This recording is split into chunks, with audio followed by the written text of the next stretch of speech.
Hello dear students, welcome you all. In this lecture, I am going to discuss a very important property of atomic nucleus, that is electric quadrupole moment, right? Electric quadrupole moment, right? This is the property of the nucleus that tell us about the, shape of the atomic nucleus. You know very well that till now we have considered that the atomic nucleus is exactly spherical as it is shown here in this figure, right? This is atomic nucleus. We have observed that in neutron proton theory the atomic nucleus contains neutrons. This is neutron and these are protons. So this is established or confirmed by the proton neutron theory that the atomic nucleus consists of neutrons and protons, and initially it was believed or assumed that the atomic nucleus is exactly spherical. I mean, all the charge, all the protons and neutrons are uniformly distributed inside the nucleus, right? But when experimental observations were made, right, they revealed a very strange aspect of atomic nucleus. It was found that some of the atomic nuclei were not exactly spherical, right, but they were rather ellipsoidal, right? And even in ellipsoidal shape they have different type of shapes. Some of the nuclei were spherical, exactly spherical. So this electric quadrupole moment, right, this is the physical quantity that tell us whether a nucleus is spherically symmetric or it is not spherically symmetric, right? This quantity has been derived by taking into the potential distribution of the charge present inside the nucleus. When we look at that distribution of the charge, then it revealed this property of atomic nucleus. We know very well that atomic nucleus is represented as ZXA. It contains Z protons plus A minus Z neutrons. Now all these neutrons and protons are distributed inside the nucleus, and if we assume that they are uniformly distributed, then obviously the shape of the nucleus will be exactly spherical. But as I told you that the many experiments confirm that all the nuclei that exist in nature, they are not exactly spherical, right? So as I told you that I want to derive an expression for this electric quadrupole moment of the nucleus, right, by taking into consideration the distribution or the nature of the electric potential that is arising because of this charge distribution inside the nucleus. So for that, let's consider this coordinate system. It is a spherical polar coordinate system, right? Here I have considered a nucleus that contain only one charge, and that is one proton, positive E, right? We have taken spherical polar coordinate system. Sorry, you can see here. So this is x-axis, y-axis, z-axis. This is the origin of the coordinate system, and we assume that this origin coincide with the origin of the nucleus, right? This is the center of the nucleus with which this origin of the coordinate system coincide, right? And one more thing that we are taking here, that we are considering only the nucleus that contain one proton, right? Suppose that this proton is not situated at the center of the nucleus, right? It is situated at this point O dash, right? I have represented here this point O dash plus A charge, right? If it was present at the center, right, at this point, then the situation will be totally different. We will see after the derivation, right? Now here I assume that this charge is present at this point instead of at the center of the nucleus, right? Now let's calculate the electric potential at this point P, right? I am calculating electric potential at this point due to this charge plus E. So we know very well from the expressions of electrodynamics that electric potential is equal to reciprocal of 4 pi epsilon naught q upon r means here it is plus E upon r means r naught, the distance of the point from the charge, right? Now r naught is the distance obviously shown here. Now I'm going to express r naught in terms of r and r. So we know very well that it can be expressed as r square plus r square minus 2 into r cos of theta under the root. We know the relation between all these three terms. So now I'm going to put in this equation, electric potential, right? So when I put it here, I will get V is equal to E upon 4 pi epsilon naught into 1 upon r square plus r square minus 2 r cos of theta, right, power 1 by 2, right. Theta, this is theta is the angle, right. I told you that we have considered the spherical polar coordinate system in which we take the coordinates r, theta and phi, right, and x, y, z are the Cartesian coordinates of this point. We know very well what are the relations between Cartesian coordinate and spherical polar coordinate system. We have learned all these things in mechanics course, right. So now I put it here. Now I'm taking it in the denominator. So obviously the sign will get reversed, right. So it becomes E upon 4 pi epsilon naught into r square plus r square minus 2 r cos of theta power minus 1 by 2, right. So this now this becomes, now one thing that I am going to do, I am taking r square as a common from this entire expression. So when I will take r square as common, even I can take it common here, right.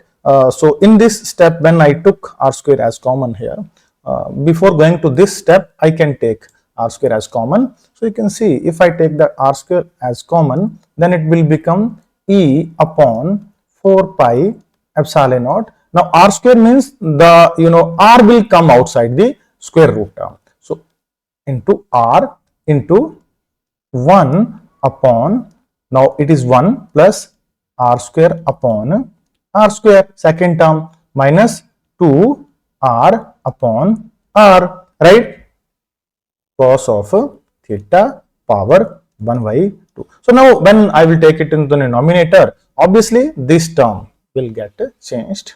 You can change it as per.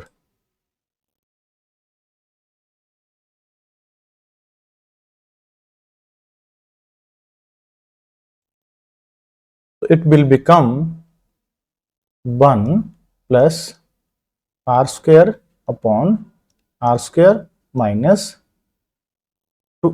2 r upon r cos theta. So now this equation converts into this after this simplification. Here r it is present, also present here.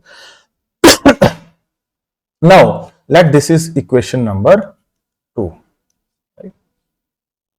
You can see here this is equation number 2. I wrote it here, equation number 2. Now what I am going to do, I am using the Y-normal theorem for expansion of these terms. We know very well, according to Y-normal theorem, 1 plus x raised to power n is equal to 1 plus nx plus n into n minus 1 divided by 2 factorial into x square plus higher order terms, right. So here 1 is this term and x is this second term. So when I will expand it, I will get b is equal to E upon 4 pi epsilon naught r, right, into 1 plus nx.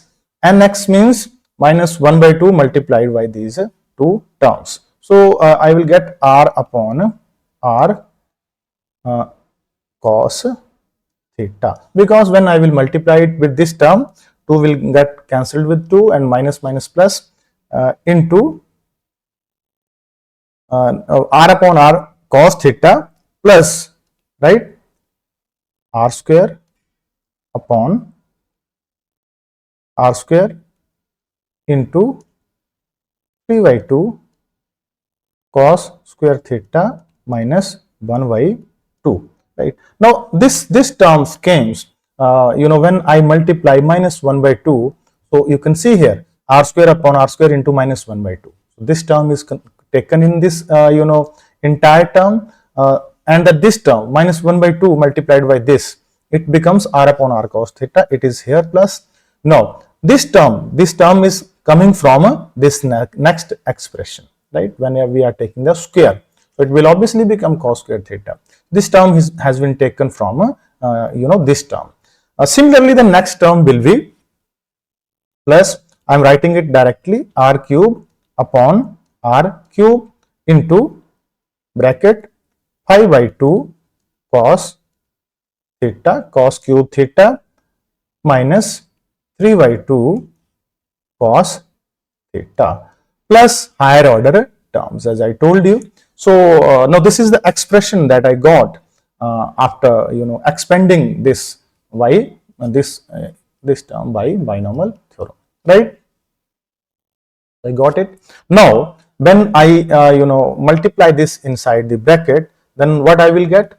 Potential is equal to E upon 4 pi epsilon naught r first term plus E r upon 4 pi epsilon naught r square cos theta plus E r square upon 4 pi epsilon naught r cube, right, into 3 by 2 cos square theta minus 1 by 2, right, plus higher order terms. Or I can write it one more term there. I can add one more term here. It is E r cube upon 4 pi epsilon naught r power 4, right, into 5 by 2 cos cube theta minus 3 by 2 cos theta, sorry, plus higher order term. So now this is the expansion that I got after opening this bracket, second term, third term, right, and this is fourth term, plus so on. Now let's take this entire expression in a CGS system. We know very well that in CGS system, reciprocal of 4 pi epsilon naught is taken as equal to 1. So this expression will become B is equal to E upon R, right, plus E R upon R square cos theta, right, plus E R square upon R cube into 3 by 2 cos square theta minus 1 by 2, right, plus E r cube upon r power 4 into 5 by 2 cos square theta, not cos square, but it is cos cube theta, right, it is cos cube theta minus 3 by 2 cos theta, right. I got it. Then next higher order terms plus plus plus, right.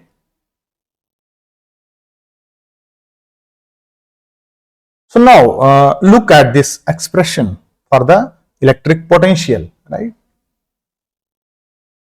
It contains various terms, first term, second term, third term, fourth term, right, and so on. Now from the knowledge of electrodynamics, we know very well that this simple, when we write simple charge E, then it is called monopole, right. When we take charge multiplied by distance or length, then it is called a dipole moment. Electric dipole moment. When we take charge multiplied by r square. R square means area, right? It is called quadrupole moment, electric quadrupole moment. Similarly, when we take charge multiplied by volume r cube, then it called octupole moment. Right? This all these things we have learned in electricity and magnetism. So now I am applying the same knowledge here. So you can see this term is monopole term, this is dipole, this is quadrupole, this is octupole, and the higher order terms. Right? Now, out of all these terms, the term that is of utmost importance is this term, because if I take this term and solve these terms, then it will reveal me a very important property. It will link up with the shape of the nucleus. Other terms cannot link up directly with the shape, but this term can directly link with the shape of the nucleus. So, and obviously this term is representing the quadrupole moment, electric quadrupole moment of the atomic nucleus. We know very well, E into R square, this vector is representing the quadrupole moment. So here I can say that the coefficient of 1 upon r, that is E, it is monopole moment. Coefficient of 1 upon r square, that is E r into something, that is dipole moment. Similarly, coefficient of 1 upon r cube, I mean multiplicand, that is E r square multiplied by something, that is quadrupole moment. Similarly, coefficient of, I can write here 1 upon r square, 1 upon r cube, 1 upon r power 4. So all these terms are representing different moments: monopole, dipole, quadrupole. So here the electric quadrupole, now it is represented as Q, it is represented as E r square into 3 by 2 cos square theta minus 1 by 2. So this is what? This is now electric quadrupole moment, right? I told you, here all these things. So I am now solving this expression. Let this equation is, earlier we have taken only 2 equations. Let this equation is equation number 3, right? Now here cos square theta. Now recall this figure, right? Now we know very well that in spherical polar coordinate system, we have remembered the relations between the Cartesian and spherical polar coordinate system. We know very well that in spherical polar coordinate system, z is equal to r cos theta, right? You can see here all these things. So I can say cos theta is equal to z upon r, right? So if I put it here in this equation number 3, then I will get Q is equal to E r square into 3 by 2 z square upon r square, right? Cos theta is equal to z upon r minus 1 by 2.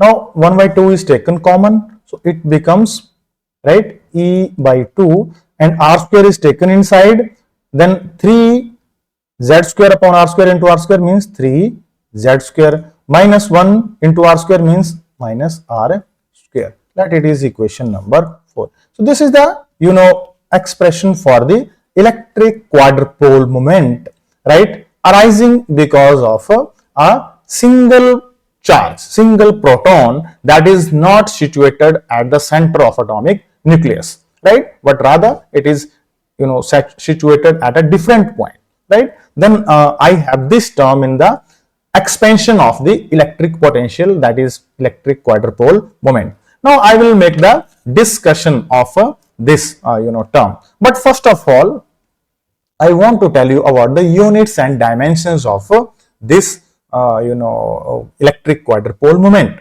right? You can see here electric quadrupole moment is simply charge multiplied by z square. Z is again length, right?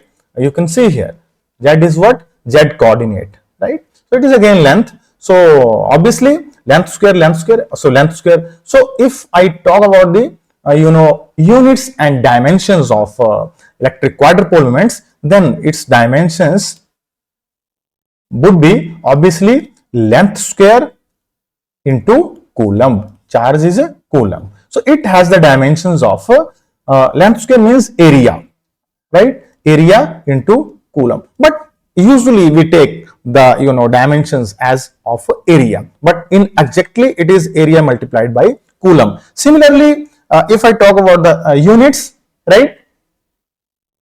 We know very well units will be meter square into coulomb, right? I mean area into coulomb. So this is about the dimensions and units of electric quadrupole moment, right?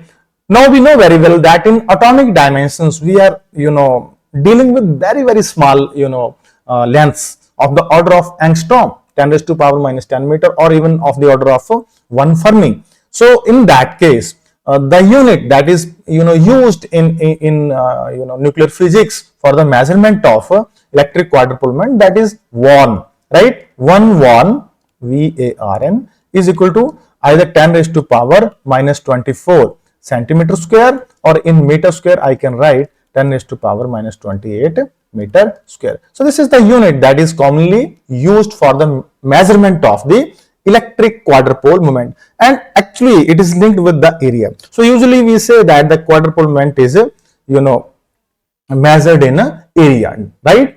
And the unit that we use there is Warn, right? And 1 Warn is equal to 10 raised to power minus 24 centimeter square, or 28 minus 28 meter square, and the exact unit and dimensions are length square coulomb and meter square coulomb, right? So this is about the unit and dimensions. We also know very well that this expression is valid only for the single charge, right? Now I'm going to make the discussion of this expression, right? That is equation number 4. Now suppose here that the charge that we take plus E, it is situated in such a way that Z is equal to R, right? Z is equal to R means it is, you can see here, it is situated along this axis, anywhere along this axis, right? Along this axis. So in that case I can say Z, what is Z, this Z, that will be obviously R, and that will be equal to this R, right? Capital R, right? So in that case, and in that particular case, I am applying the condition Z is equal to R, that is equal to capital R. But in that case, if the charge is situated on this axis, then the X and Y coordinate will become 0, right? So in this expression, in that case, if Z is equal to R, right? If I put here Z is equal to R, then it is what? It is, the expression will become EY2 into 3R square minus R square. So it becomes 2R square, right? Then I can write EY2 into 2R square. 2 got cancelled, ER square, and R is equal to R. So it becomes ER square, right? So you can see that in this particular case, quadrupole moment is positive. It is not equal to 0, but it is positive, right? Now let's look at the another situation. Another situation is when Z is equal to 0. Z is equal to 0 means if I put it here in this expression, then Z is equal to 0 means simply means I will get Q is equal to, Z is equal to 0 means this minus R square into, so it becomes minus E R square divided by 2, and R is equal to R also. So then in that situation it becomes minus E R square divided by 2. So now you can see that in this situation, when Z is equal to 0, Z is equal to 0 means I can say that this axis is equal to 0. So it means the charge is situated on any of these, either on x-axis or on a y-axis, or in xy plane, right? We can say in that case Z will be equal to 0, right? So in that case, this quadrupole moment is negative. Now the third situation, that is when the charge is distributed uniformly. Uniformly means x is equal to y is equal to z. if the charge is distributed uniformly, you can see here, right, x is equal to y is equal to z. This point is in such a way, right, that x is equal to y is equal to z. One of the possibilities it is at origin, right? So, and if another possibility is that it is distributed in such a way that x is equal to y is equal to z.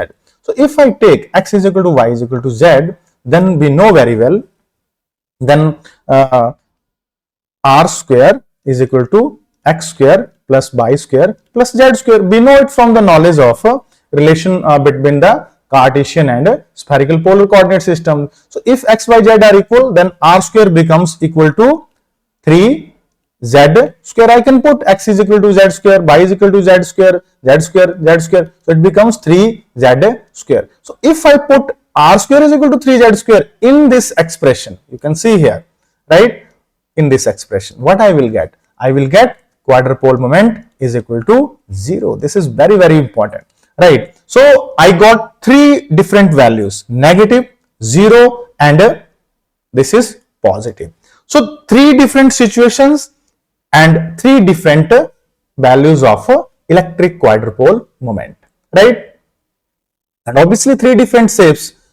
The shape that corresponds to uniform distribution, this is this one, right? And in this particular case, the nucleus will be exactly spherical, right? But in the other 2 cases, right, when the quadrupole moment is positive or negative, the nucleus is not exactly spherical, right? Because this is because when the charge is situated, for example here, right, in that case, what will be the result? When the charge is situated here, when the nucleus, or this charge will rotate, the nucleus is obviously having some angular momentum, right?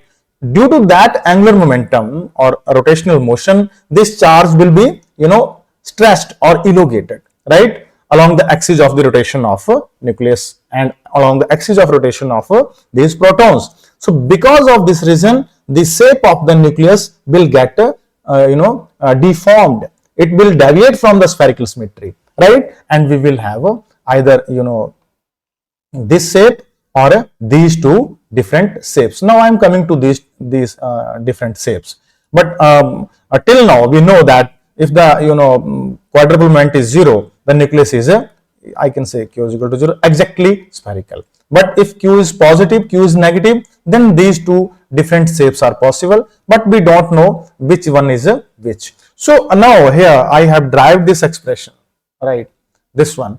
This expression has been derived for a single charge. But if I extend this idea to a large number of charges or large number of proton present inside the nucleus, then this expression becomes, it is written directly here, 2 by 5 z into E into B square minus A square. So, this is the expression that we are using, directly, direct result. This result is when we, instead of having one single proton, we have a Z proton. Z is the atomic number, E is the charge. In this case, that it is equation number 5. In this equation, this is the quadrupole moment. What are A and V here? A and V are here taken as the, this.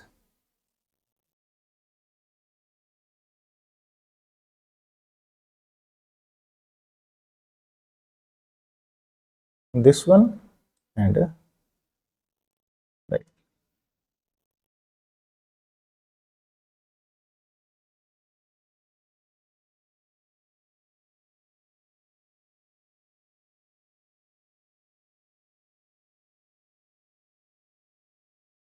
Right. This is 2A, 2B, and this is 2A. Right. So, in this case, in this particular case, we have taken A and V as the 2 lengths along the 2 axes, right? Like this is x-axis and this is a y-axis, right? So, in this particular case, you can see here V is equal to A. So, that's why we are getting quadrupole moment. If I put it here even, right, A is equal to V, then quadrupole moment is equal to 0. So, this is the case, right? In this expression has been derived by taking into consideration this kind of approach, where we have taken the dimension of the nucleus is in such a way that it has a two axes, and the distance along the one axis is 2a, and the distance along the other axis is 2a, which are called as a major axis in case of ellipse, right? So then this is the first case. If I come to the second case, if v greater than a, right, second case, so you can put here v greater than a, obviously q is positive, b greater than a means this, right? You can see here. So this shape is representing quadrupole moment positive, right? And this is called a Prolate spheroid. I am representing here the axis, two axis. This is B, right? And this is A axis, right? So now you can see here, I am also drawing at the same time on the third case, right? So now you can see here that what is the result. Quadrupole moment is positive, and this is B and this is A. So B is greater than A in this expression. Quadrupole moment is positive, you can see, right? And we call this shape of the nucleus as a prolate spheroid. Basically it is a ellipsoidal shape, but we call it as a prolate spheroid, right? Now the third situation is when a greater than v, right? This is the case, a v. You can see here, when a greater than v, then this shape is possible, right? And quadrupole moment, obviously from this equation, quadrupole moment is negative. Q is negative and a greater than v. We call this shape as oblate spheroid, right? So three different shapes of the nucleus are possible, right? Either it is prolate spheroid, oblate spheroid, or it is exactly spherical, right? So all these things shapes are predicted by the knowledge of quadrupole moment of the atomic nucleus. We have seen that this is a very important property of the atomic nucleus that tell us about this shape, and this property, distribution of charge and shape, is linked with the stability of the nucleus. In the coming lecture we will see that electric quadrupole moment is also linked with the stability of the atomic nucleus, right? It tells us whether the nucleus is stable or it is unstable. So when in the coming lecture we will come to that, the things will become more clear, right? The utility of this quadrupole moment will become more clear, right? So this is all about the electric quadrupole moment. So thank you very much.